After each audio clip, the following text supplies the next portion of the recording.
ఉంటాయని తెలియజేయడం జరిగింది. సబ్జెక్ట్ ఆర్పీస్ కూడా కోర్సు ఉపోద్ఘాతం గురించి తెలియజేశారు. మొదటి సెషన్లో ఎల్ఎన్ఎస్ఆర్ తెలుగు ఎఫ్ఎల్ఎన్ బోధన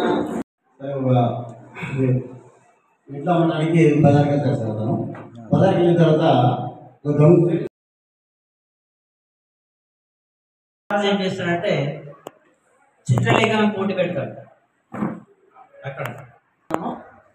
అదే విధంగా చిత్రలేఖాన్ని ఎవరైతే దిస్తారో వారికి ఒక సందర్భంగా మనం రెండో రోజు కంప్లీట్ చేసుకున్నాం. ఈ సందర్భంగా మనం ఈరోజు ఇక్కడ తెలుగు సబ్జెక్టు పైన మనం ఏదైతే ఆర్పీలు ఎల్లన్న గారు మరి గణేష్ గారు శిక్షణ ఇవ్వడం జరిగింది.